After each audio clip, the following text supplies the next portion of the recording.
This lady got deported back to Haiti after living in the United States for 42 years. And this is what her living conditions look like.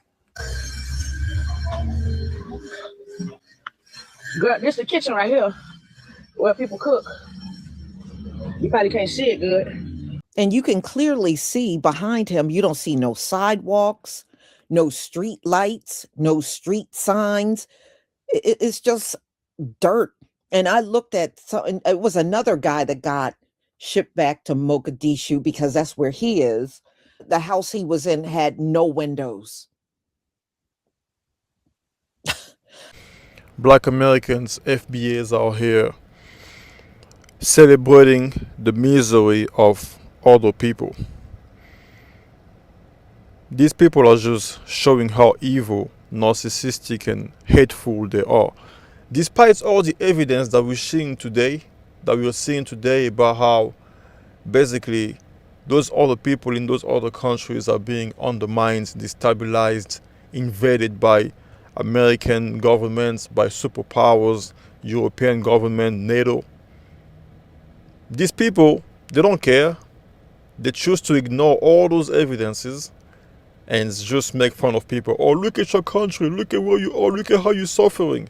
They're making fun of the suffering, of the exploitation of people in other countries, in other parts of the world. They're making fun of them. They're celebrating their misery. Basically, they sit on the internet every day, try to find people that are struggling to start making fun of them. This is how much hateful they are. This is how much hate they have in their heart. You know, it's like they've been just sitting there their whole lives. They've been getting rejected by white people in America. So like now, for the first time in their life, they feel kind of special. They're like, oh, we can see those people over there, they're struggling. Now they're like, okay, let's make fun of them. Let's mock them. Let's celebrate their suffering. Of all the people in the world, I would not expect the FBAs to make fun of other people being exploited. But then, here we go. That's what we are seeing today. Celebrating the misery of people that are being exploited. People that have been being exploited for hundreds of years. Because believe it or not, the majority of African countries and the countries in the Caribbeans have been under colonization up to this day. Those countries are under hostage. We all know that Haiti have not been left alone. Haiti has not been left alone, has not been authorized to prosper. You guys, these FBAs have never experienced what the majority of people in other countries have experienced. These FBAs have never experienced foreign invasion, government overthrow, all these things, assassinating leaders that are doing good for themselves, good for their people. They've never experienced that. You know, like a whole country getting destabilized, getting their resources extracted, institutions destabilized, everything being undermined. They've never experienced that. The majority of countries in Africa, in the Caribbeans, have to not only build themselves but also fight against the oppressor, fight against people that are always trying to invade them, always bringing terrorist groups over there.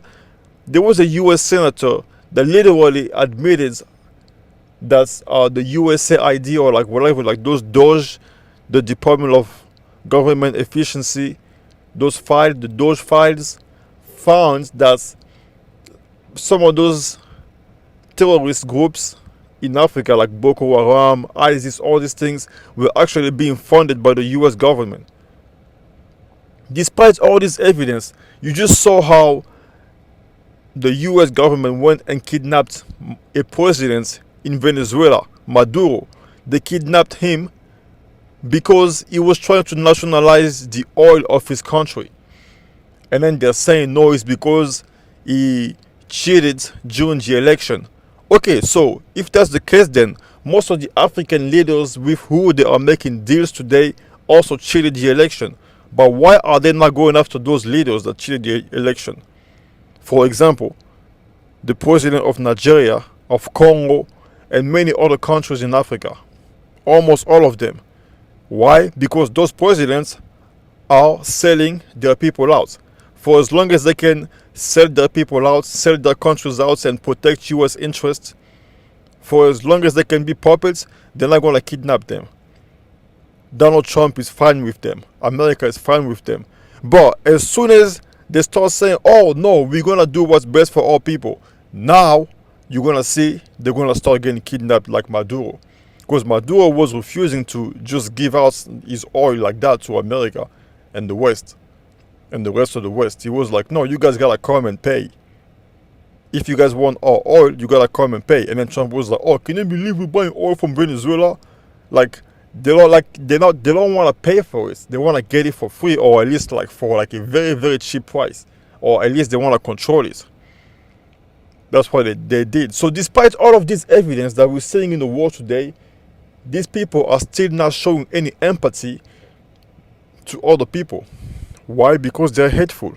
Because they have so much hate in their hearts after many rejections that they have received from, I don't know, from their daddies, from white people and other communities, like other like non-black communities.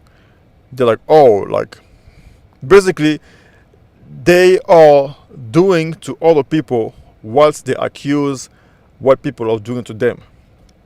And they say, oh no, Africans are jealous of us because they sold us into slavery.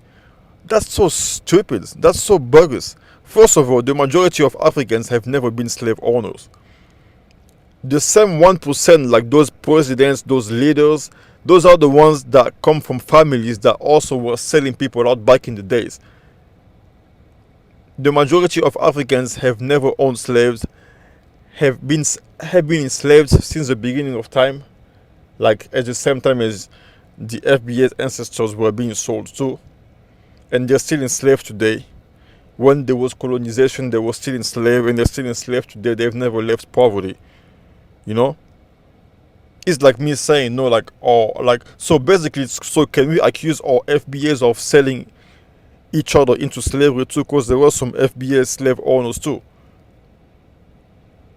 Why do we like? Why do they always have to blame everyone else, but like exempt themselves from any accountability?